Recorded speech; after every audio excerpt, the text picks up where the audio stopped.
MaternityWard by Mediocre. Narrated by Aaron Lillis. I used to be a nurse. I spent, or borrowed I should say, tens of thousands of dollars just to get my education. Not to mention all the time I spent in school, labs, and doing dirty work as a certified nursing assistant. I've been elbow deep in just about any bodily fluid you can think of. None of it fazed me. I love my job. I loved helping people. I found the human body fascinating, and there is no greater reward than helping to save a life. But one day, something horrible happened, and I can't bring myself to step foot inside another hospital again. I landed a job in the maternity ward. This was something I'd pushed for quite a while, as I love working with babies. I love introducing parents to their new child. Even if the labor process was horrendous, handing a new mother her baby son or daughter was well worth it. Sure, there were some bad days, but none like this. The day had started out like any other.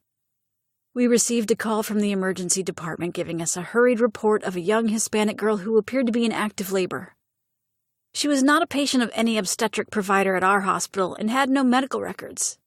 The transport staff from the ED brought the woman to our labor and delivery area in a wheelchair and handed us what little paperwork was available. This was a normal occurrence, so no big deal.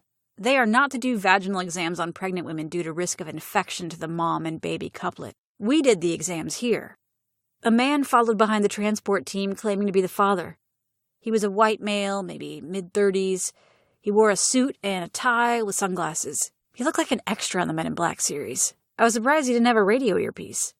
When asked if he was the father, he paused as if he had to think about it before saying yes, with little to no emotion whatsoever.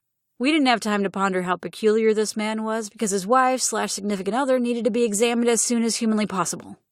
Once she arrived at the floor, with the strange man in tow, she was asked to empty her bladder and change into a gown.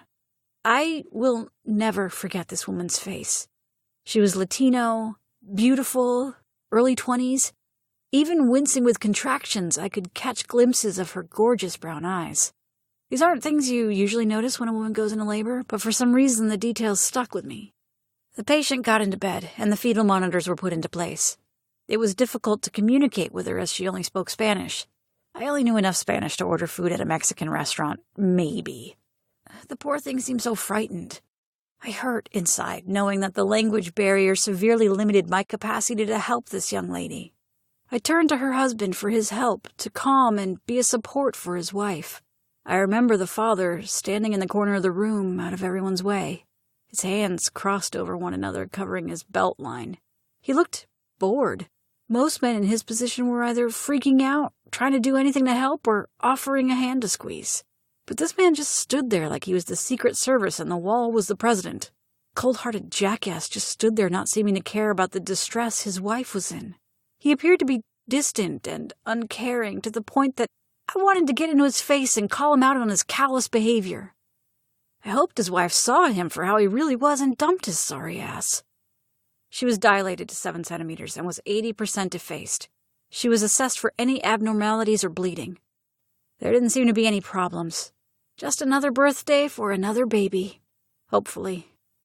She fought the staff every once in a while as if she could escape in her condition.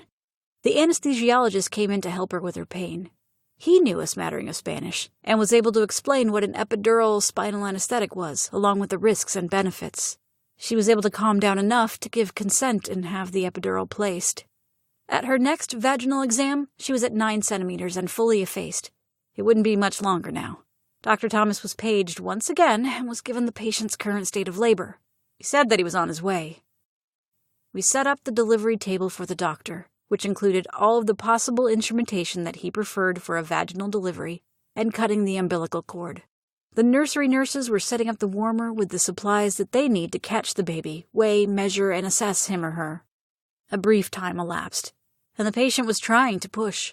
I checked her again. She was 10 centimeters dilated and ready to go. Where was Dr. Thomas? I bet the jerk was still downstairs flirting with that post-op nurse. I hoped his wife would find out. In the meantime, I was going to have to deliver this baby. Then his nose was going to be out of joint, and he would report me for nurse-assisted delivery. Like she was supposed to cross her legs and wait for His Majesty's arrival? I don't think so. Her bed was converted to a birthing bed. I showed her how to breathe and use her contractions to her benefit. I told her to push. She started to ramble in Spanish, most of which I did not catch.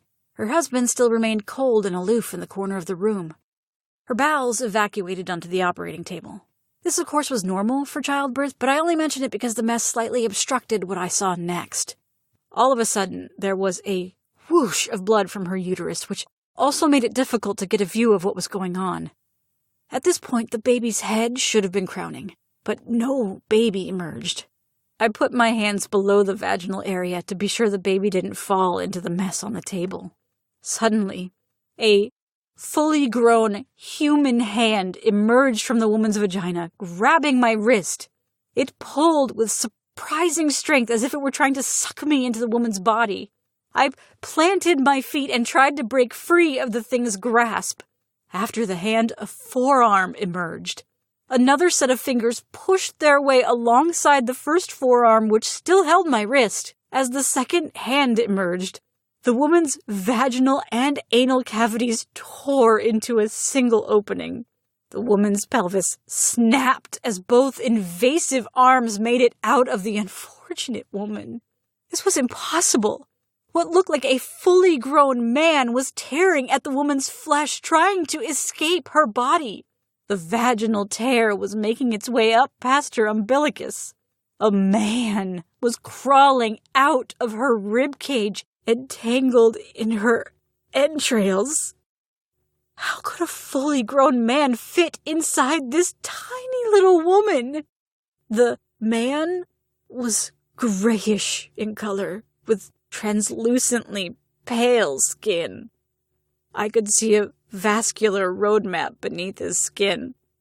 He was completely hairless, and when he opened his mouth in what looked like a silent scream, I could see that he had no teeth.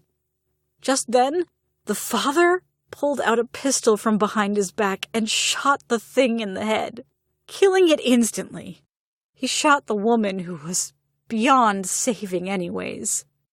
The man pulled out a badge and told everyone to exit the room and block off all entries. He assured us that more help was on the way.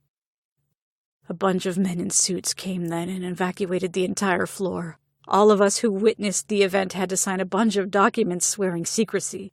But I can't keep this bottled up inside. Whatever happened was predicted by our government. I don't know if it was a fluke or if it could happen again. All I know is that I'm never stepping foot in a hospital again. And the thought of sex makes me want to vomit. So here I am now, migrating place to place, finding odd jobs, none of which I am proud of. One thing that particularly unsettles me about this story is that I remember hearing the woman shout, "Soy virgen! Soy virgen!" Congratulations, you've made it to the end. The original draft of Maternity Ward took place in the desert. It wasn't going to be called Maternity Ward at all. It focused on a Navy corpsman instead of a nurse, and instead of just one man crawling out of the woman, there's going to be about a dozen of them. It was like this woman's body was a barrier to another dimension, and these beings were escaping into our world. I might write this in as a sequel at some point, and I might actually dive into what these creatures are and what the rules of their existence are.